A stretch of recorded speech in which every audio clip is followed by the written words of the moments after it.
so that all of this excitement isn't lost forever.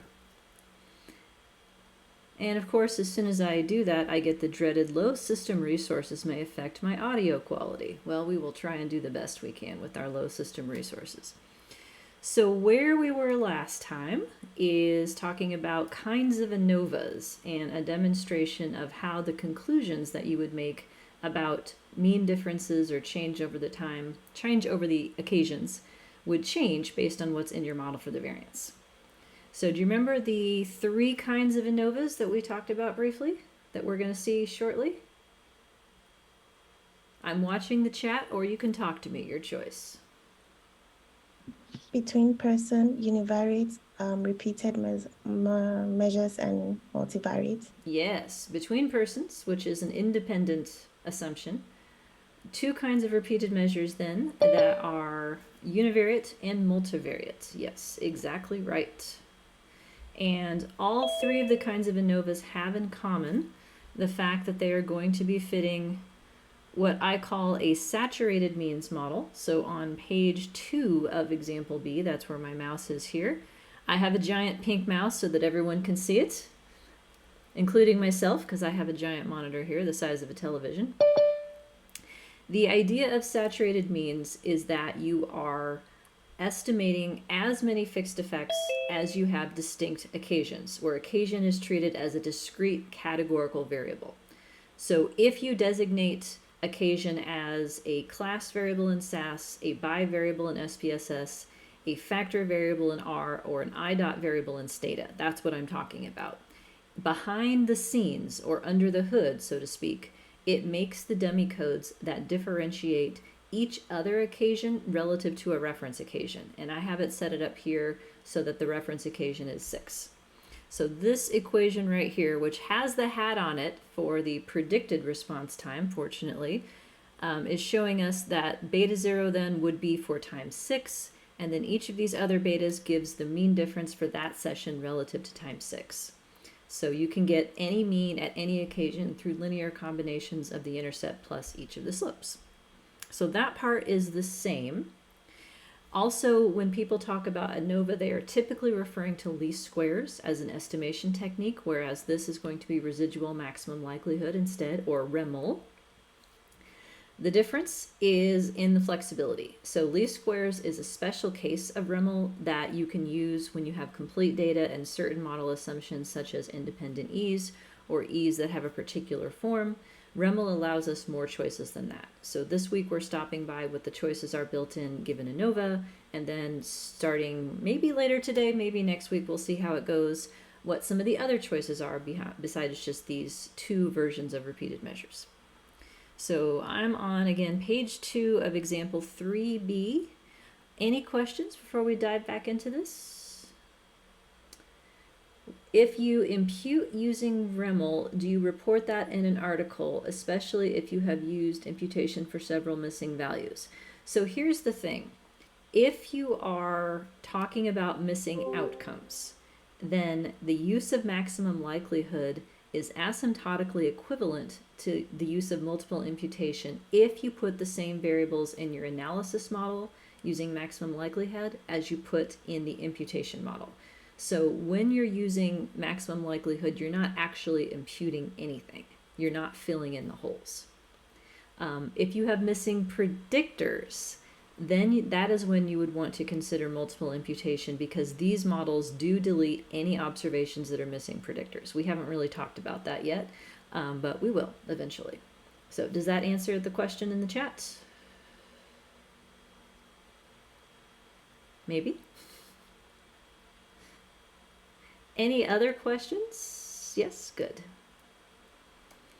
All right, so let's just see what happens then. I think we looked at the first model last time, but I'm going to go ahead and assume that you don't remember perfectly what happened. Is that a reasonable assumption to make? I think yes.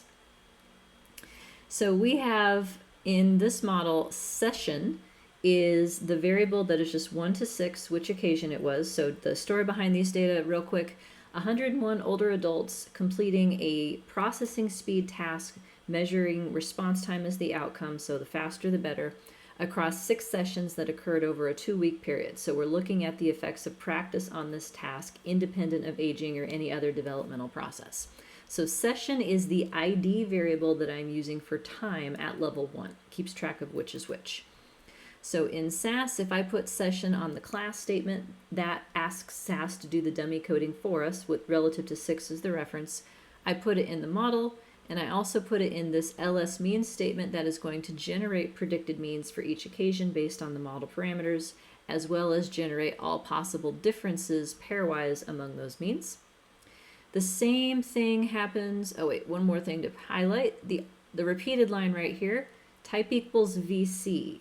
That again stands for variance components. It is a diagonal structure where all we have is residual variance on the diagonal and no covariances whatsoever. So this is our between subjects or between groups ANOVA, assuming that all of the occasions are independent. We know that's probably not true, but it's a baseline against which to compare more complex models for the variance. Then in Stata, I got IB last, so that I'm turning the baseline reference into the last session. And so the IDOT does the same thing in terms of making the dummy codes for you. And in Stata, the analog to the repeated statement for the model for the variance is right here, at least the part we're using this week, residuals, and independent maps onto the same idea of a diagonal structure.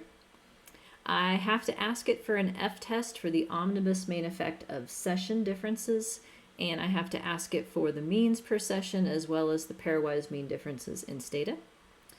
And then in R, I am using the GLS function, which is inside the NLME package. The reason that I am doing that is because it's the only way that I could figure out that I could do different models for the variance that did not yet invoke random effects in that part of the model. So GLS for right now.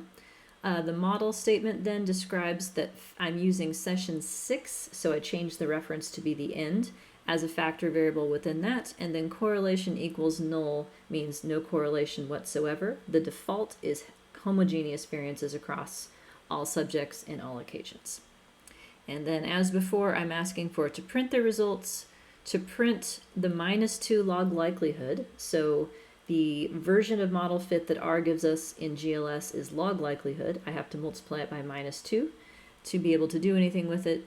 It also doesn't give you the total variance by default. It gives you the square root of the variance instead, so I'm asking for it to print that as well. And then last but not least, I have this EM means thing, which is asking for means per session as well as pairwise mean differences. And then I'm asking for an F-test of the differences across sessions on average. Okay, so let me just scroll up a little bit so we can get all the code on the screen. Any questions about syntax thus far?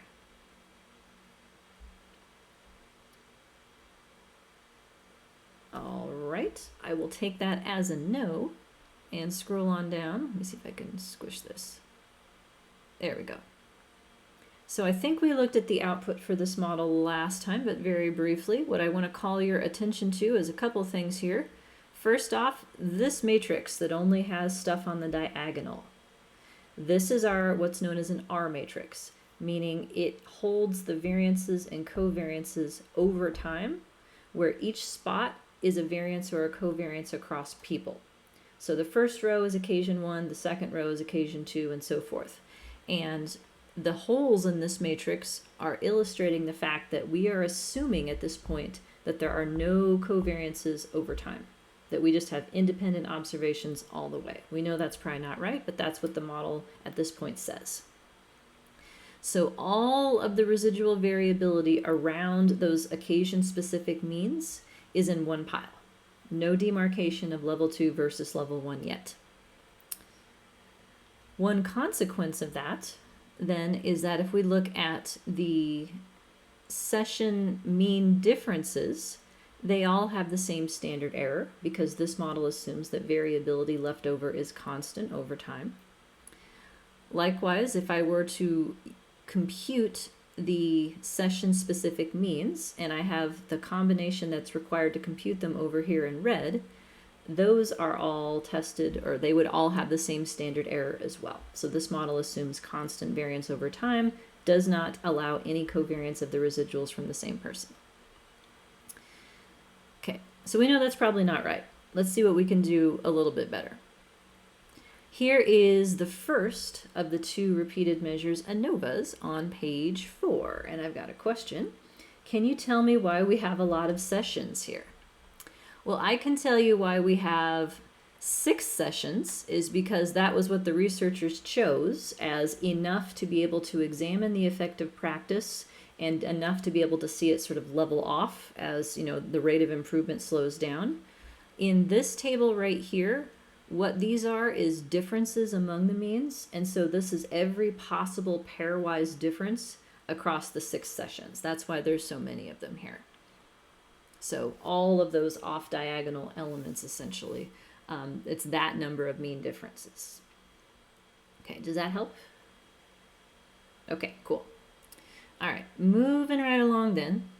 So across all 3 models in this handout, the model for the means that contains the fixed effects is exactly the same, because what we are differentiating is the model for the variance specifically.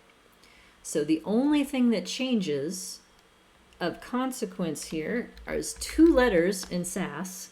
CS is what we are fitting now instead of VC, which stands for compound symmetry. And the model for the variance that goes with it is this idea right here, the U random intercept plus E. That's where we're at here. So this is the first model that tries to separate out how much of the total variability is because some people have higher means than others, and then what's left is the variability around those individual specific means. So U0 is my random intercept for the person mean. E is the deviation from that person mean to the actual observation at each occasion. So CS to get this structure in SAS, one of the 2 ways to get this structure, say it that way. It is exchangeable in Stata. And note that in Stata I have an explicit ID variable here in parentheses. I have it in the repeated line in SAS as well. That is necessary in the event of missing data. So if you don't put an ID variable there, when it builds those individual matrices for each person, it might put the occasions in the wrong rows if it doesn't understand that it should pay attention to which is which. So by putting session in there, if somebody has, say, occasions 1, 2, and 4, it will put occasion 4 in the right row. Otherwise, if I didn't put an ID there, it'll just be like, okay, that's the 3rd thing. It goes into the 3rd row, even though it's supposed to be occasion 4. So we got exchangeable in Stata. We've picked up a couple new things in Stata in terms of output as well. This SStat, a post-estimation option, W correlation is the R core matrix, so the correlation across occasions. The covariance version of that is the R matrix, or R cov instead. So I'm trying to get it to print that same matrix of variance and covariances that we can see from SAS. And in R, I have changed the correlation option to be this big thing right here. Core comp sim does the same thing as in SAS compound symmetry, demarcates the E variance from the U0 random intercept variance. And I am asking it to show the R and R core matrices in R as well. There is an option, nice handy option that is built into GLS, get varicove, which does exactly what you would think it does. One thing, the 2 arguments to it, one of them is the name of the model. So UWP to me stands for the univariate version of the within person analysis. And individual equals, so you have to tell it basically how many dimensions of the giant matrix that goes across all persons and occasions that you want. And so individual 101 is the first person in my data set. So that is the person ID variable, that's the first entry. So if you want to print this, you'd have to look up who the first number is and put that number in there. So subject 1 or subject 1000 or what have you. They also have an option that's core matrix, and you can go in and find the correlation structure that the model implies and ask it to print that as well. So I'm trying to show what the R and the R core matrices would look like as well. And just as a reminder, if you want to follow along with the output in either Stata or R, those full output files are inside the download folder for this example 3B. So you can look at those in conjunction with this. All of the same pieces are there, they're just in slightly different orders across the packages. And asking it for session means and mean differences tests as before. We'll talk about likelihood ratio tests in just a minute. Okay, so any questions on that syntax?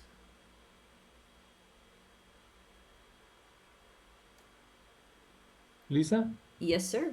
in the line get bar co Yes. and core metrics, you have a 5 in those squares. Do we have to change that number manually if we have more or less correlations? Yes, thank you for pointing that out.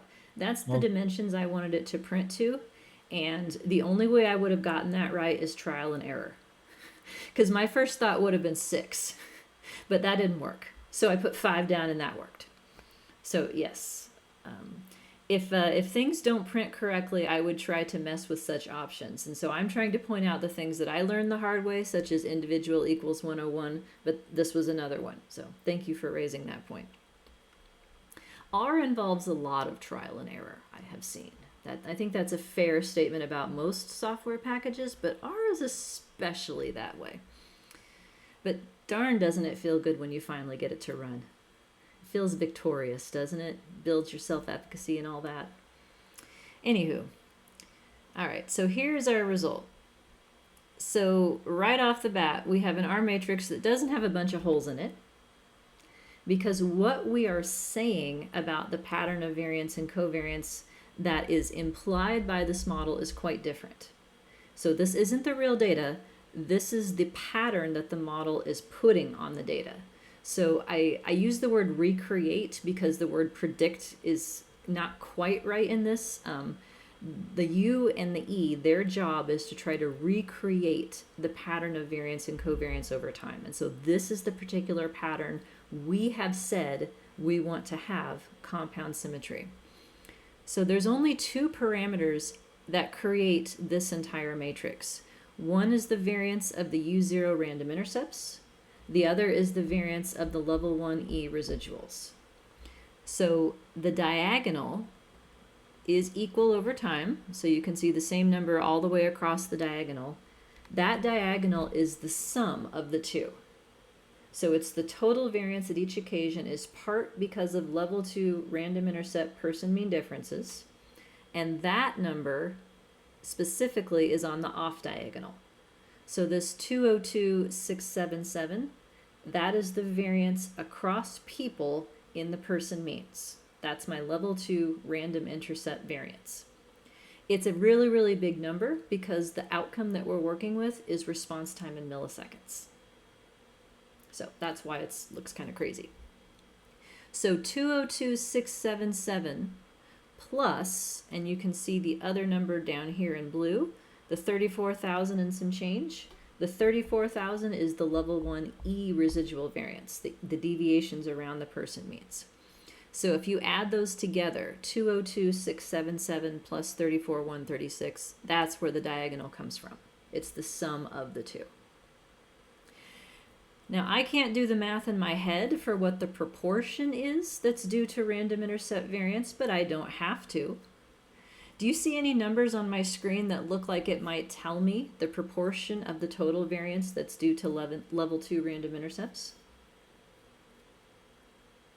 Yeah, I see one. That one. Yeah, that is our friend. What's a special name for our friend right here? The average correlation over time. Yes, yes, loving the multiple chats. ICC, intra-class correlation. And you'll note that it's the same 0.86 all the way across the off diagonal here. Coincidence or not? Not a coincidence. This is what we said. This is what we ordered, so to speak. So when you're thinking about, these models, it's like you have ordered a model that has compound symmetry and this is what they gave you. Whether or not you like what you ordered, whether or not it fits is a separate issue. But this is what you ordered. So compound symmetry would be like a plain cheese pizza, right? You can usually eat it, but there may be better choices. I am of the opinion that there is no such thing as bad pizza, right? All pizza is pretty good to some extent, and I will make it work because I'm a pizza aficionado. All right. So the two numbers that build that then are given in this table right here specifically. So 86% of the variability is level, let's see if we can make this a finger question or a chat question. 86% of the variability is level 2 or level 1? Finger question. 2 or 1? Or chat question, your choice. Got 2 votes.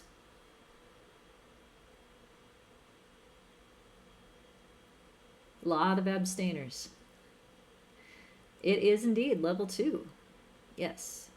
So 86% of the total variability in this data set is because some people are faster than others. Period. 14% of it has something to do with time. I don't know if it's because people are getting better or they're just fluctuating or they're getting worse. I don't know that part, but it's time.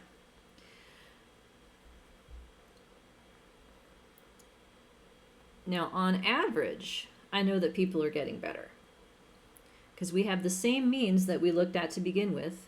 The estimates of these means are going to be pretty much the same as what we had before, creating the same means as what we had before. Difference, though, in the standard error for the mean differences comparisons, it's like a lot lower than what it was before. I don't remember what it was before, but it's much, much lower. And likewise, the F value that we had before was around 4.7, I think, and now it's up to 32. So the exact same 6 means have a wildly different significance test for how different they are from the previous model relative to this one. Why is that?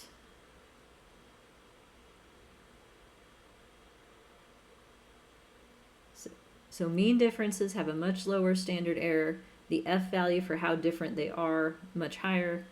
What do you think?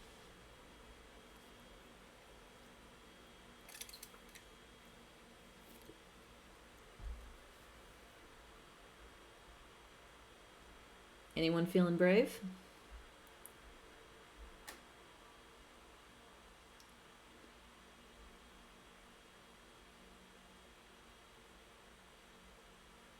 Oh, I'm okay with uncomfortable silences. I'm cool with it. Lisa? Yeah. Me, this is because we are partitioning the variance, so now the within person time effects are more precise than before, but the change in the F value, I do not have a good idea about the reasons for that change. Can you explain that? Because Yeah. for the standard, to me, is the division between within and between Yep. variance. So it boils down to, what do you mean by error in this idea of standard error? Now, error and variance are the same thing, right? Error is like the negative way to say it, and variance is the happier way, but it's the same idea of deviation. So what are we counting in the deviation is the question. In the previous model, what we were counting as error is all the error, because we didn't have kinds, right? It was all lumped together in one pile. This model has 2 piles. 86% of it is some people are faster than others, and 14% of it has to do with time. Now, could the difference between time 1 and time 2 possibly explain why some people are faster than others?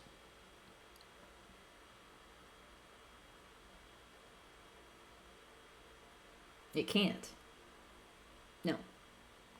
So time as an explanatory variable can only explain why some occasions are faster than others, not people. So what we are counting as error for testing these mean differences across time is only 14% of what it was in the first model. 86% of it is sort of set aside in this U0 pile that's irrelevant to the computation of error. Can I ask a quick question? Yeah. So I guess I'm confused like why the F value would change, because we're not, when we separate like the error into, decompose it and then assign some of that variance to U, are we really changing anything when it comes to that variance? Or like why would we get better explanation of variance after doing that if we're not really like removing any variance? That I don't know if I'm wording that well enough. I think I understand your question. We haven't removed it from the model. We have removed the variance from the test of mean differences over time. Okay. So yeah, the U0 variance, the 86% that's person mean differences, it's still there. It's just that this model understands that that is not relevant to testing why session 6 is different than session 5. It's not relevant. Okay. Another way to say it is that we've held each person as their own control. Does that language sound familiar? That's the holding each person as their own control is the motivation for why you would do a within subjects design as opposed to a between subjects design. So we have controlled essentially 86% of the variance, and what's left, the 14%, is what's going into the standard error for these mean differences. So the standard error is only based on, like, if we're talking about the equations, like the letter E, it's not considering U at all. For the standard error for these mean difference comparisons is only considering E. That is correct. Okay. However, if we look at the standard error for each of the means, that's higher. That's a different number. Because each of the means, like how do you get to the mean at time 1? Like the variability around the mean at time 1 is partially because some people are faster than others and partially because time 1 is different than the other times. So all of the variability is relevant in making a standard error and a confidence interval around that prediction. But the U part of the variability is not relevant in testing the mean differences across time. Because we've controlled that out.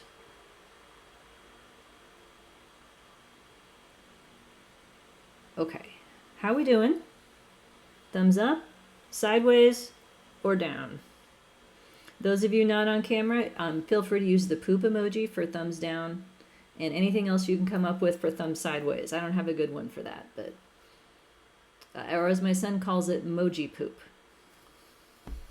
Moji poop, yes. Lisa, sorry, Yes. but can you repeat why the F value changed? The F value Please. changed because the standard error for basically the residual variance that is contributing to the standard error changed, and F is a per slope relative to the standard error.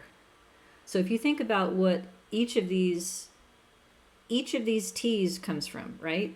I got a T-test for each of these mean differences, and if I scroll down here, I have a T-test for all possible mean differences. Each of these is estimate divided by standard error gives me that T. F is a multivariate version of that exact same thing, where it's like set of estimates divided by set of standard errors, but you actually have to take into account the covariance of the standard errors to be able to make that work because the parameters are dependent. And F is in a squared metric so that differences that are positive and differences that are negative don't cancel out. But if I were just to take any one of these T's and square it, that's F. So F is just lumping these together in such a way that I need 5 of the differences and I can recreate all of the others. So it's a 5 degree of freedom test for whether there are any mean differences across the 6 occasions. I only need 5 of them and the others are all linear combinations. And it doesn't even matter which 5. The math works out either way. Okay. Does that help? Yes, thank you. Sure. Okay. So I got an F of 32. That's good. Do I write this up and turn it in? Or should I be potentially concerned that this isn't good enough yet?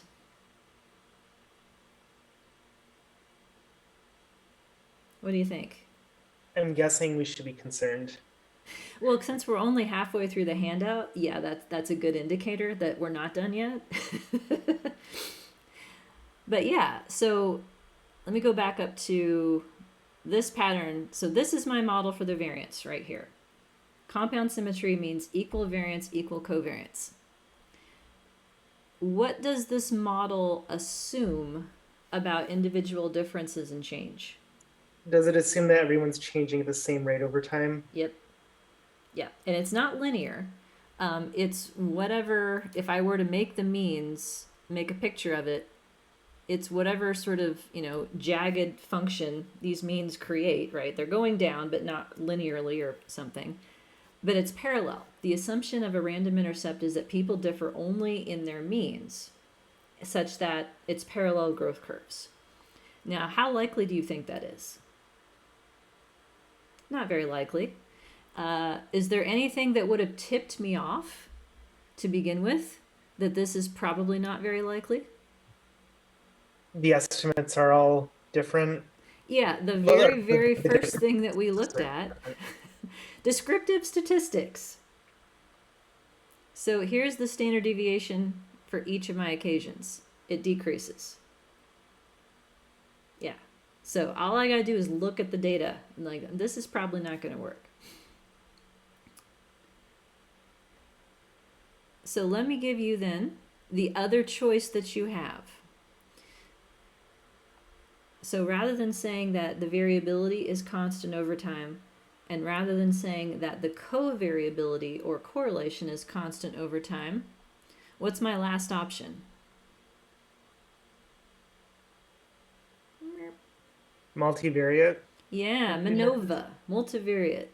So this is what's known as an unstructured model for the variance, meaning just let it all be what it wants. Fine, whatever. So if compound symmetry is cheese pizza, I think this would be like adding all the toppings, like super supreme or something. Like just dump it all in there, it's fine. And you can pick off what you don't like. So there's no easy way to summarize this model, like we can't say U plus E because it's not broken down that way. U plus E is a gimmick that induces a pattern of variance and a pattern of covariance using only two parameters.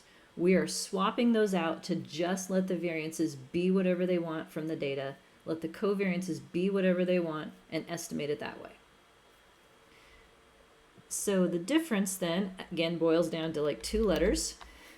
UN in SAS, unstructured. Also unstructured in Stata, and yes, you could probably write UN or some abbreviation, but I tend to write things out in packages I'm not familiar with.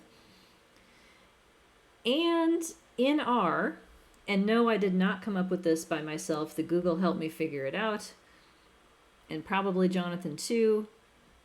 Unstructured in R, it requires those two lines. So core sim form squiggle session means no structure at all. And this weights equals, that's the heterogeneous variance part. Okay, question, Nathan. Is in current research, is there a place for univariate repeated measures ANOVA, or has that been left behind for the most part? I would say it is an empirical question whether univariate is good enough. Okay. It can't ever be better because it's a simpler model, but it can be not worse than this. So would it be worth fitting a univariate, like fitting that model if we're trying to figure out which model is the best? Yeah. Okay. Yeah, it's a reasonable thing to do. It's a reasonable starting point. It adds the person dependency into the model in the most obvious and likely way that people differ from each other in their means over time. That's just going to happen. The question is that good enough, or is there more to it? And this is more to it, like all there is to it. This is the most complex model for the variance that you can have. So all the variances are different, all the covariances are different. So we do that in R. I asked for the R matrices to be printed, and it once again refused to give me the F test. It spit out a chi-square instead, but the F was buried in the output objects in R, so I asked it to print it. And R couldn't handle the Satterthwaite degrees of freedom method, and so it had to print a different one for that. So GLS and the NLME package in general, I have found, does not handle degrees of freedom for these sorts of models very well. I have yet to find it actually work. And I don't know if it's my data or the programming or what. So who knows? But here's what we get. So now our matrix looks a lot different. It is the data. And indeed, if you were to ask for just a covariance matrix using descriptive statistics in any software package, if you had complete data, this is exactly what you would get back. It won't match exactly if you have incomplete data because there's different assumptions about the missingness. But this is what we get back. This is the most complete model for the variance we can have. Now, how many parameters did it take to build this thing?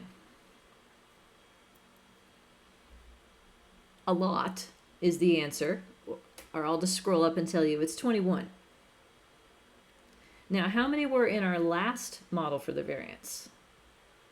This is a finger question. 2. So we went from 2 to 21. That's a lot. So at a minimum, this means that I better have at least 21 people. That's the bare minimum you would need to even like make this work, and that would not be enough. I have 101 people, so 5 persons per parameter. That's not great. But I have the good part about this is that it can't be wrong. Question, how does the model decide how many parameters there are? So in the compound symmetry model, it is U plus E no matter how many occasions, because all of the occasions are assumed to have equal variance, and all the pairs of occasions are assumed to have equal covariance, so it doesn't matter how many there are. In this model, unstructured, it absolutely matters. And it's number of occasions times number of occasions plus 1 divided by 2 is the formula. Or you can just count the number of separate elements on the diagonal and the number of separate elements on one of the off diagonals, either below or above, because they're mirror images of each other. So it works out to be, in this case, 6 variances, and doing the math in my head, 15 covariances. And by the way, those of you who are sticking around for SEM, you will get to hear that formula again, because it's how you compute degrees of freedom in SEM. And yes, we are talking about the same thing. Let's see, what time is it? About an hour and a half from now, this is going to become the saturated model, but right now it's the unstructured model. So, same exact principles in both. This is one of the rare moments of overlap. So that is a good question, because yeah, this is the point where just letting everything be what it wants, it's going to break down at some point. So you either may have too many occasions to pull this off, or what if people don't cooperate? Yes, that equation. Yeah, that's coming back in an hour and a half or so. What if people come in at session like 1.5? Where's that go? Does that go in row 1 for session 1, or do I put it in row 2 for session 2? I don't like either of those choices, do you? I don't like rounding variables on purpose. We call that introducing measurement error, right? That's generally not a good strategy to introduce measurement error. So this only works if you have balanced data. Balanced data means, in this context, everybody is measured at the same possible occasions. It doesn't have to be complete, but everybody has to have the same possible set so that one matrix summarizes the entire data set. If you're in that situation, you can have this model potentially as a comparison, and it is the rightest possible thing you can have. If you're not having balanced data, you can't even have this. So then you don't know what the rightest model is. You kind of have to like work from the worst model and keep trying to move forward.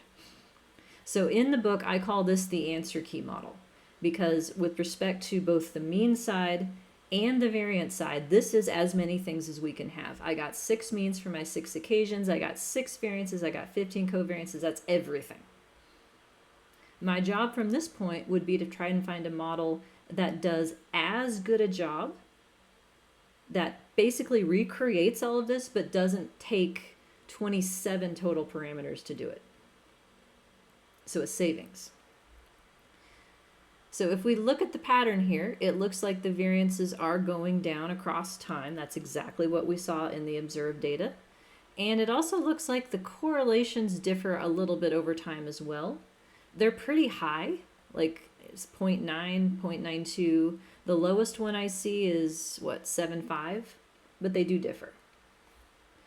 So allowing different variances over time and different correlations over time then creates the potential for different standard errors based on which occasion it is. And that makes total sense, right? Because what we had before was essentially an average. Like, this is how much variance we have on average. For this occasion, it might be too high, and for that occasion, it might be too low. Here, this is like custom. This is a custom fit, so to speak. So we have exactly as much variance as is relevant for comparing each pair of occasions based on which 2 occasions it is. So the standard error around the means changes over time. It's decreasing, just like we saw in the data. Not a coincidence. And the standard error for testing all of the pairwise differences depends on which 2 we have, because each 2 potentially has a different 2 variances that would go into it. Okay, how are we doing? Still awake? Reasonably so? Yes. Good. So my question is this overkill? Somewhere between 2 and 21, right? Like 2 seems like not very much, but 21, like, do we need all 21? Well, rather than just eyeballing it, we have tests. It's a model comparison question.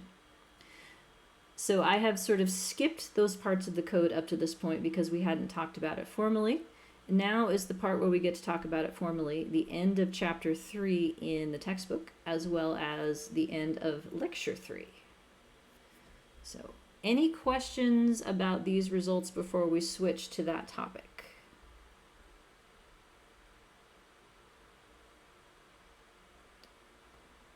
Okay, then where I'd like to go next is lecture 3, the last third of it or so that we haven't done, slide 24.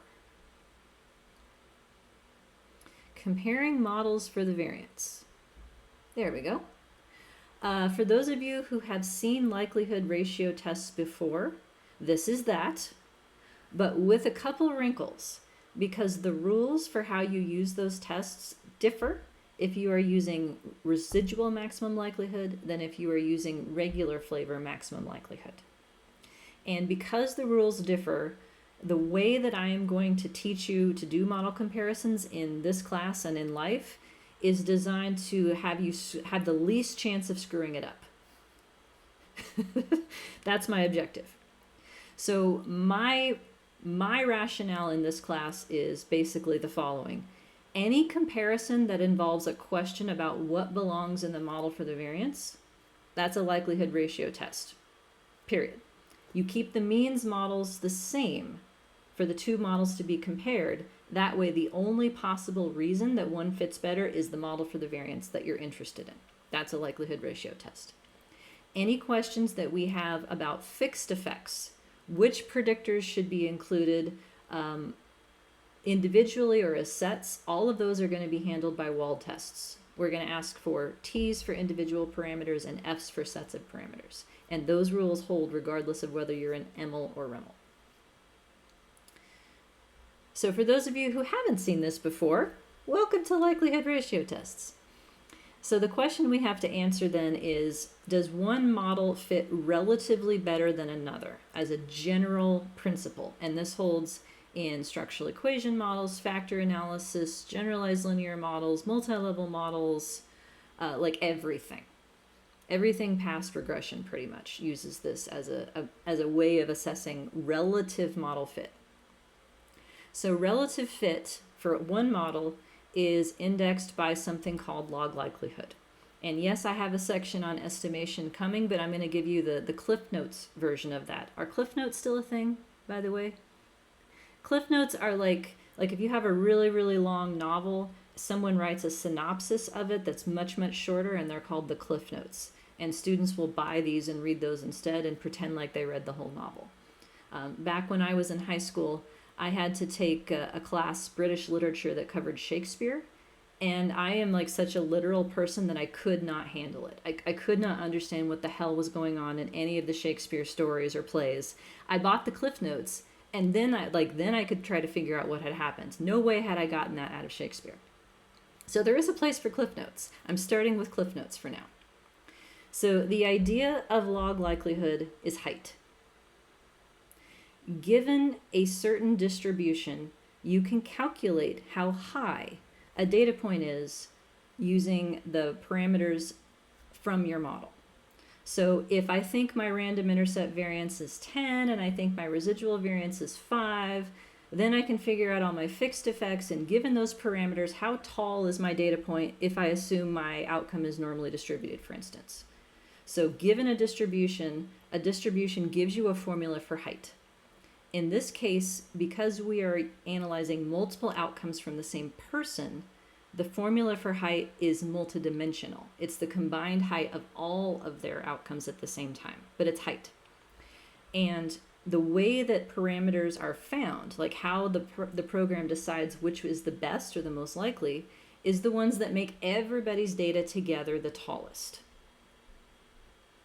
So height is what we're talking about here. All of these heights are in very, very tiny numbers. And if we want to be able to combine the heights across multiple people, then we can, if we assume they're independent, we would multiply them.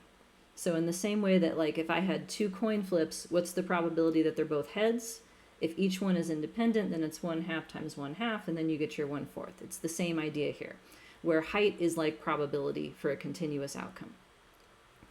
So then, in order to combine the heights, rather than multiplying tiny numbers, if we take the log of that, then we can add them, and it's mathematically a lot more stable. So we're dealing with logs.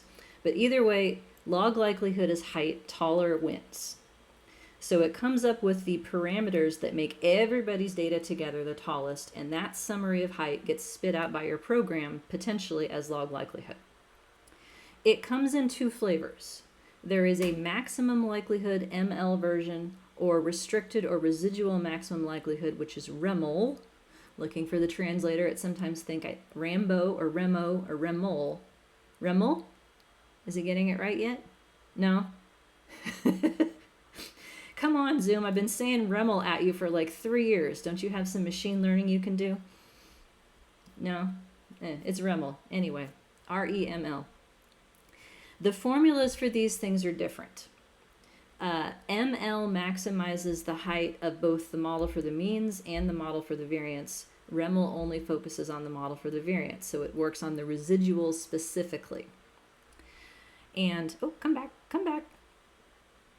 There we go. Now, which version of height you get depends on your software. Because in order to do anything with these numbers, we end up having to multiply them by 2. Some programs will do you a solid and do that part for you. So actually it's -2 to make the direction consistent. And so you will get something called -2 log likelihood, which is literally height times -2. And so then it's backwards. -2 log likelihood is an index of shortness. It's an index of badness of fit, where smaller values are better, because if it's not -2, it's log likelihood and higher values are better. Cough, cough, homework question about this. And yes, by the way, on the transcript on YouTube, a couple hours after I load a video, a transcript is automatically loaded with it, and those transcripts are searchable. So I have had students tell me in previous classes that they do a search for homework question through the video so that they make sure they don't miss any of the important parts. But I will tell you, this will definitely be a set of homework questions about the rules for this. So log likelihood taller, better. -2 times the log likelihood, shorter, better. If you are using SAS mixed or SPSS mixed, and in some R packages but not all, you get -2 log likelihood. This is sometimes called deviance, by the way. If you are using Stata, M+, and some other R packages, then you get log likelihood instead. So it varies by package what you get.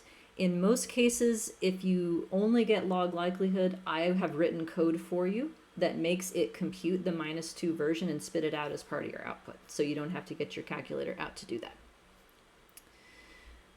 So then our questions for choosing a model for the variance then, so comparing, say, compound symmetry versus unstructured, are the variances all different from each other, or can we make them the same?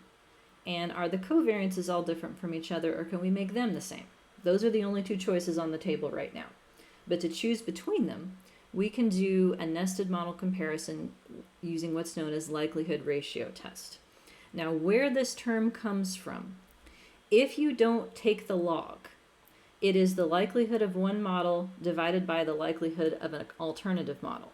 But once you take the logs of those to make the numbers more stable, it's one model's log likelihood minus the others. So even though the word ratio is in the name, what we're doing is subtraction because we're working with the log version instead. So this likelihood ratio test has a lot of synonyms. It's known as a chi-square test in factor analysis and structural equation models. It's known as a deviance difference test in a lot of the multi-level textbooks. I tend to call it this, and I abbreviate it with this symbol right here, -2 delta for change in log likelihood. So -2 times the difference in log likelihoods is supposed to be distributed as a chi-square. That's why it's called a chi-square test. So the rules then, figure out which model has fewer parameters and which one has more parameters. The one that has fewer goes first. Cough, cough, homework question. So we compute the difference of fewer minus more either way. So if your program directly gives you -2 log likelihood, you take the straight difference. If your program only gives you log likelihood, you take the difference of log likelihoods and then multiply it by -2. It works out the same either way. Fewer minus more. Degrees of freedom then for this test statistic is the difference in the number of parameters. And so that needs to be a positive number, so then it's more minus fewer. And the result of the -2 log likelihood is compared to a chi-square distribution, where using your degrees of freedom, you then get a test statistic. So I have like the first 4 critical values memorized on chi-square for p less than 0.05. It's 3.81 if you add one thing. I know I'm that big of a nerd, or I'm very practiced. Take your pick. 3.84 is one parameter. 5.99 is 2, 7.82 is 3, and 9.49 is 4. And after that, it's roughly 2 more for each one. Now, you don't need to memorize this because every software package will do this for you. So I have built spreadsheets in Excel that will do this because there is a chi-dist function that will render an exact p-value given your chi-square -2 log likelihood difference in degrees of freedom. There's also a command built into Stata that's lrtest. R has several variants of this. The ANOVA version works for this class, as well as an analogous, what's going to be R-ANOVA or RANOVA, coming up in a few weeks. And I also wrote a SAS macro program that does this comparison for you that you can use as part of your stuff. So the test itself is fairly straightforward. The key idea here, though, is relative fit. If I add these new parameters, do I make my data taller than they were before? Where taller is evaluated as a chi-square test statistic. And this is what we do anytime we have a question about what goes into the model for the variance. Whether 21 unstructured parameters is overkill relative to 2 compound symmetry. Okay. So then, in terms of how we talk about it, there are 2 different ways that you can approach these comparisons. One is to see if I have a simple model and I add stuff, does that help? So if you're approaching it from that perspective, like if I start from compound symmetry that has 2 things, and I switch to the multivariate version of unstructured that has 21. So if I add a whole bunch of parameters, my choices are I made the model better or not better. A significant likelihood ratio test would mean that I made the model significantly better. A non-significant likelihood ratio test would mean that I made the model not better. Anytime you add parameters, it has to be better or not better. If you approach it from the opposite perspective, so if I have unstructured and I want to know if that's overkill, like if compound symmetry could have been good enough, then the way that I would talk about it is if I take parameters away, if I start with a complex model and I try to simplify, have I made it worse or not worse? And I see people screw this up a lot in results sections, and so that's why I'm making a point to say this. If you take parameters away, it can only be worse. The question is whether it's significantly worse or not worse, like close enough. And in this class, the next unit, we will talk about it from that perspective, like relative to unstructured, can I get away with fewer?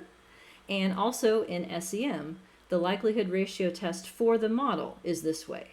Is my model not worse than the perfect saturated model? It's the same. So the way you talk about it depends on how you've approached it. Like, what is the purpose of the comparison? Is it to add things and justify those additions? Or is it to take things away and justify the simplification? Okay, does that make sense? Okay. Now, what if your models are non-nested? A few of the alternative models that we will see have the same degrees of freedom. So for instance, compound symmetry has 2 parameters to it, random intercept variance and residual variance. There is another version we will see next called an AR1 model that also has 2 parameters. If I want to compare those 2 models, I can't do a likelihood ratio test because they both have 2 degrees of freedom. They both have 2 parameters in them. But what I can do is compare their information criteria. And there are like 8,000 of these. It's like they had started with AIC and then someone's like, no, I'm going to fix it. I'm going to correct it for sample size and stuff. And it's going to be AICC and then DICC and BICCA and like all like alphabet soup. But these are the 2 that are most common. So I'm not necessarily saying they're the best. I'm saying this is what you will get out of every package, and you can do the work to figure out what all the other ones mean instead if you care. Akaike, I think. I once had someone help me with that. Can I get a thumbs up or down on my pronunciation? Anyone here? Akaike, maybe? Let's go with the AIC versus BIC. Both of these start with -2 log likelihood as their leading ingredient. Okay? So what that means is right off the bat, smaller is better. And what's confusing is that even if you are using M+ or Stata, a package that only gives you log likelihood, it gives you these AIC and BIC values in the -2 log likelihood version instead. So it's internally inconsistent, but it's always smaller is better. And what these do is apply a correction for the number of parameters in your model. So AIC has an easier correction, so to speak. It's a stricter penalty in BIC because it's log n. And what n is differs across packages. And it differs within packages across models. So this is one of the things where you'd want to check to see what your package is doing with respect to n. I solved this problem in Stata by manually using the option to specify what I wanted to be n, which is level 2 people in most cases. I think R uses that for the ones I've seen, but it could be different across different authors. So if you get a BIC that differs across packages, this is probably why. So these are used as either values you can compare for non-nested models or as supplemental evidence for your likelihood ratio test. So if your test is significant and these 2 are better, like it's stronger evidence that whatever you've added really helped because it overcame the penalty function that these apply for having lots of parameters. Now, what parameters get counted depends on what flavor of maximum likelihood you're in, except in certain packages. In ML, all of the parameters get counted, including the model for the means and the model for the variance. But if you're in REML, it's variance parameters only. And that makes sense because REML does not maximize the likelihood of all the data, it only maximizes the residual part. So it's just focused on that. However, I have found that in R and Stata, it gives you the incorrect version for REML. So that is to say, within a package, it should be internally consistent. But across packages, you will see these variations based on what it counts as N and what it's counting as number of parameters. So cough, cough, homework, big point on this. Your very first homework, which will be due in a couple of weeks, it's not available yet. It's not a data analysis. I am going to ask you, given a description of a model and the -2 log likelihood for the model, to compute AIC and BIC. So it is a computational get out a spreadsheet homework because the purpose of the homework is not the math, it's actually a vocabulary exercise. Because what I want you to be able to practice is, given my verbal description of what this model is and how many occasions there are, I want you to figure out how many parameters there must be. That's the point of the exercise. But I'm asking you to compute AIC and BIC, and these are the formulas. So what I would recommend and what I did when I practiced the homework myself to make sure the answers were correct, just build a spreadsheet that has these rules in it, and that way you can enter the -2 log likelihood, enter the number of parameters, and enter whether it's ML or REML, and then you would be able to have the answer right there. So vocabulary exercise using these as the basis of computation. So smaller is better for these. There are no rules. I've seen people propose like something divided by sample size and blah, blah, blah, but there's nothing that's taken a hold that everyone agrees with. So smaller is better for these. And yes, they will internally disagree with each other. That will happen. The AIC might be happier with your model, your new model, and BAC might not be. So then you get to pick who you're going to believe. Ain't no thing. All right. So we are then going to look at the results of our analysis from that perspective. So I went ahead and did likelihood ratio tests for you in all 3 packages. So let me scroll back up to the beginning of example 3B and point out the features of the code that have to do with that. So this right here in SAS, this ODS statement, what it's doing is saving the piece of output that has the -2 log likelihood and the number of parameters to a SAS dataset.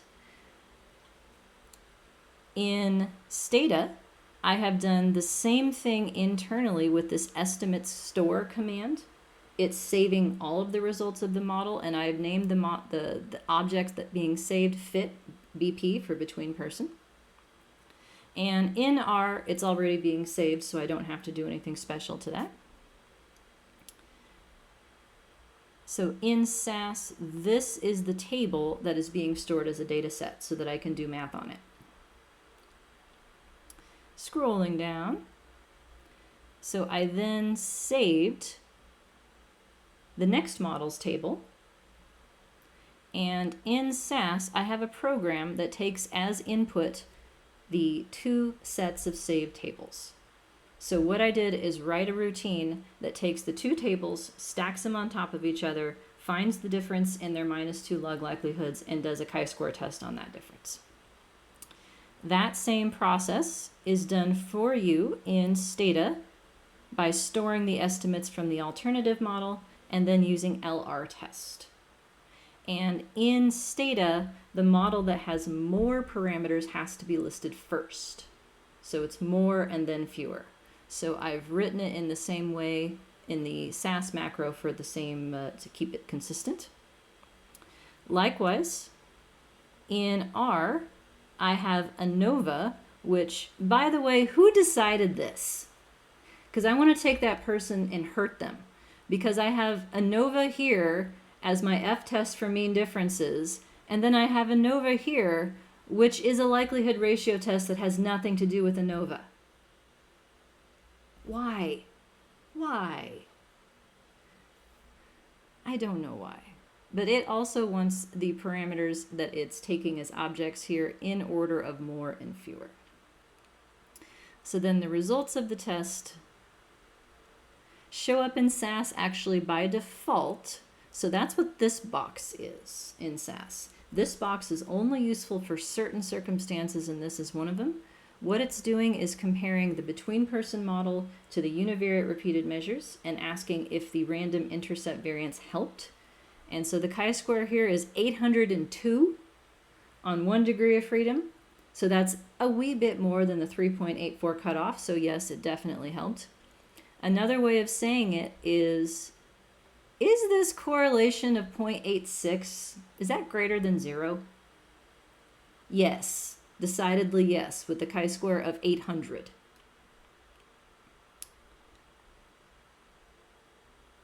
Here are the results of my little macro fit tests. So it's doing the same comparison for you by stacking the -2 log likelihoods together, computing their difference, and then the degrees of freedom and the p-value. So the table that R spits out looks a lot like this. What Stata spits out directly is the test statistic and the degrees of freedom. So this was the comparison of E only versus U plus E.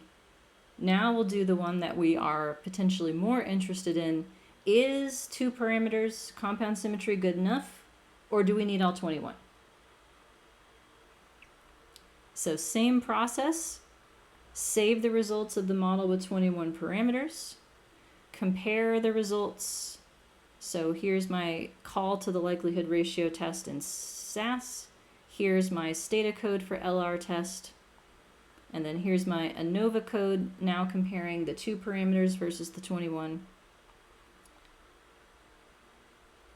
Note that SAS, the default box, no longer works. What it's doing is testing everything but E, which is not exactly what we want. We want a comparison of the previous model to this one. So we have to do that ourselves. Survey says right here. So the column that I've marked deviance difference, 123 is how much taller the data got from allowing 21 parameters in the model for the variance than just having 2. So 21 minus 2, that's my 19. That's where that came from. And the p-value is 0 to many decimal places. So yes. So 21 is not overkill. 21 fits better than 2, even after we adjust for the fact that we had to add 19 things to say that. Okay. Questions on that? So there's only 3 choices up to this point.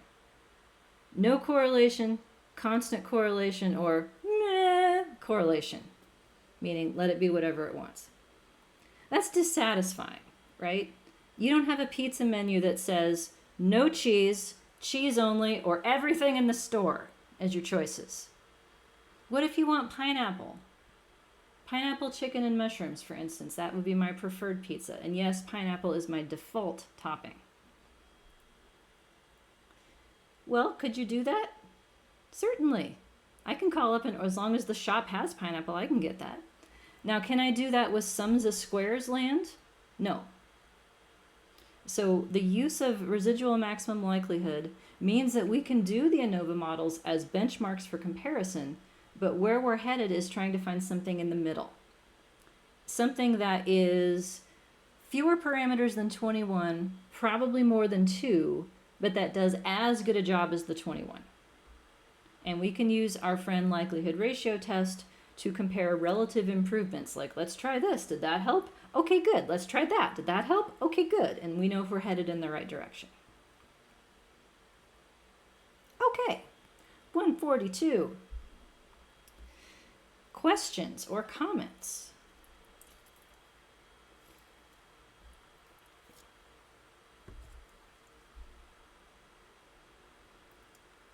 Let me shut this then.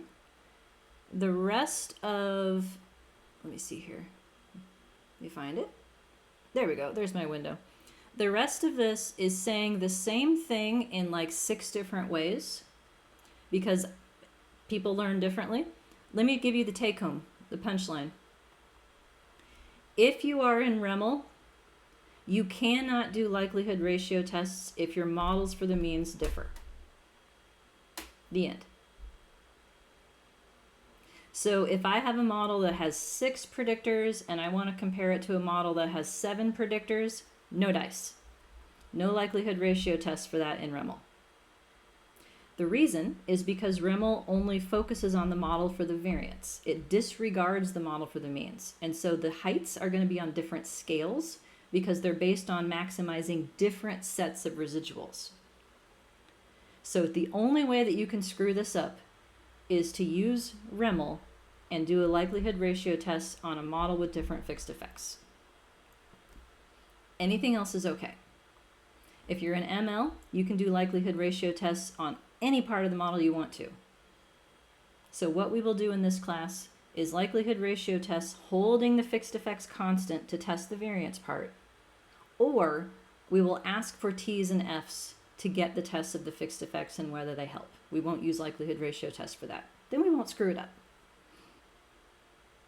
Sound fair? Okay. All right. Let me exit out of that. Stop the share. Anything else before we call it a day?